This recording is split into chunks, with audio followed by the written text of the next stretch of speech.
All right, so I've been noticing two different ways of thinking, perspectives, thought patterns. People are in my life, people around me, that if they have it, they tend to be really freaking miserable. And unfortunately, I've seen it be to the point where if they don't address these things, they end up killing themselves.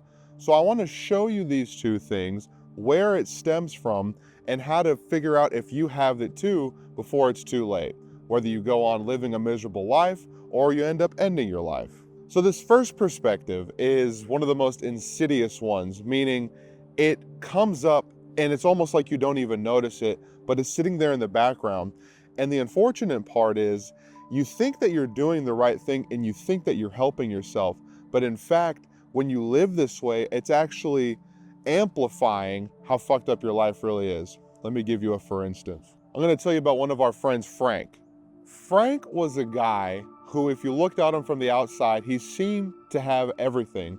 He had this beautiful wife named Angie, and she loved him. She was a model, she was gorgeous, adored this guy. He had one of the biggest houses in Los Angeles. Not only did he have one of the biggest houses, he had one of the best positions of a painting contractor you could ever have. He got all the big commercial contracts. People ran to him so they could get his work. He didn't even have to look for work. He had 4 beautiful kids. He had this candy apple red Harley, first generation Corvette, completely restored. It was beautiful. On the outside, it looked like he had everything.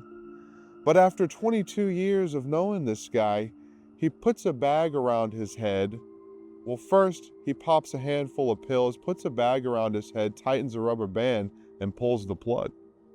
Now, what could cause a guy with so much visible to himself and visible to the world to take the plug out?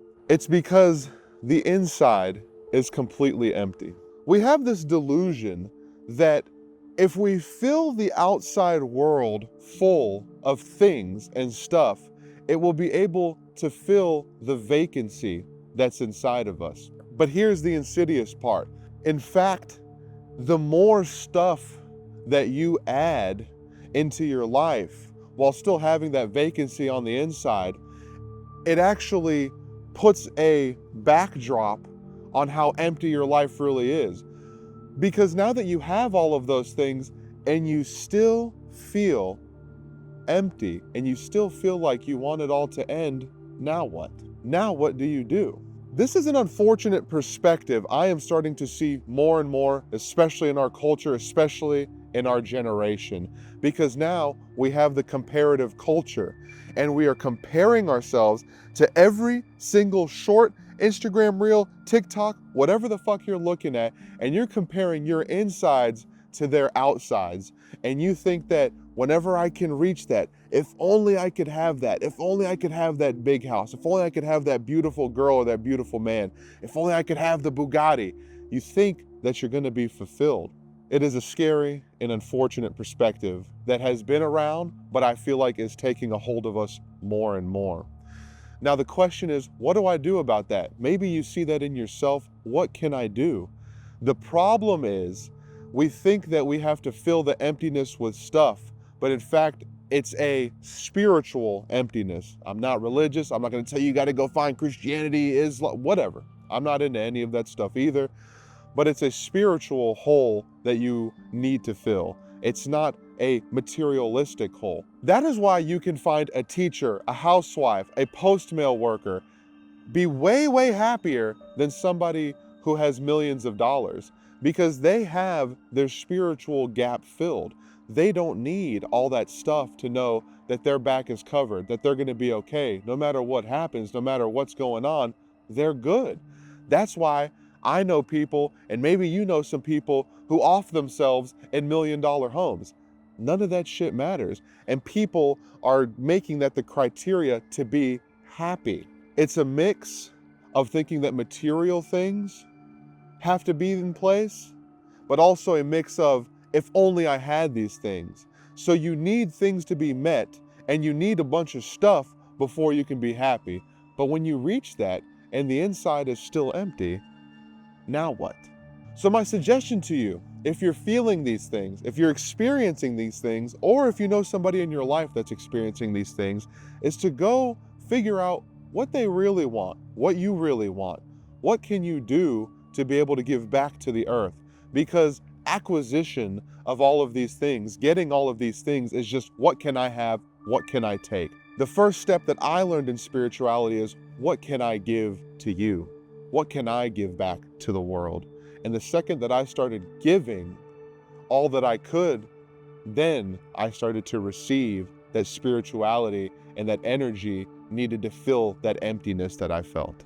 The second perspective and point of view that I've been noticing people struggle with and dictate their lives is when other people are influencing how they feel, and they need other people to be a certain way for them to be happy. The other day I took my little sister to the park, and me and her were playing on the swings, having a good time, and I noticed there was a gentleman on the bench, and in front of him on the bench was his daughter playing on the swing. He was yapping and cussing and getting mad. He wasn't really cussing at the daughter, but he was cussing kind of around his daughter, talking about the baby mama. And he was talking to his daughter as if it was one of his friends, saying, well, your mom doesn't appreciate me, does she? And the little daughter, she's 9. Yeah, I don't think she appreciates you. Well, I do this, this, and that. If only you guys would respect me, yada, yada. Really projecting the shit out of his life onto his poor daughter. And what I noticed about him is everything he was stating was because of another person. The reason he's pissed, the reason he's sad, the reason he feels unappreciated is because of another person. So now you're telling me that your happiness, your well-being, your feeling of being appreciated, you're respected, it's them. It's those people. See, if only they wouldn't have showed up, I would be better at recording and talking on camera. It's their fault. No, I just don't practice enough, so I kind of suck right now. But hey, we're going to keep working on it. So what I realized from watching him freak out is he is only going to be happy, he is only going to feel respected, and he's only going to feel appreciated when his wife gives it to him. He can't just have it unless those criteria are met otherwise. Another thing I noticed is with my friends, especially in higher up positions, management, regional managers, stuff like that, they have a lot more responsibility. And they try their best, and they try to set things up in a way that is productive for the company and productive for them. But sometimes they have meetings with their boss, and they tell me, man, I tried this and I tried that, but he's gonna come here and he's gonna piss me off. I'm gonna try to keep a positive attitude. I'm gonna try to be happy. Do you know how impossible it is for that criteria to be met and for you to be happy? You cannot depend on external things for you to feel a certain way. So the first point was about material things. The second point is about people. We keep depending on our internal state because other things need to be a certain way. If we live that way, we're fucked. You have no control. You can't do anything over that. So in the case of the humans controlling the way that we feel, or the people around us, it's okay for them to be upset. It's okay for them to be disappointed. It's okay for them to be angry.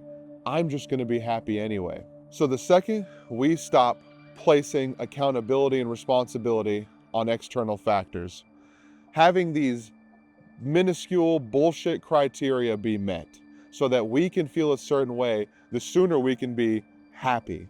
That is why happy is a fleeting and really useless way to try to live. You should just be fulfilled. I strive to be fulfilled. I don't try to find meaning, I create meaning. There's so much to be done, there's so much to give of ourselves, and there's so much energy to give back into the world. I don't need to wait for these things to happen for me to feel like, yes, now I can be happy, finally. Fuck that. Take control of what you can. Stop trying to expect the outcomes to be a certain way. And when those things don't happen, stop being a depressed little piece of shit. Because I used to do that all the time. This wasn't met, now I can't be happy. Now, I'm just happy, fulfilled, whatever you want to call it. I'm content. So take control of what you can. Go live your life.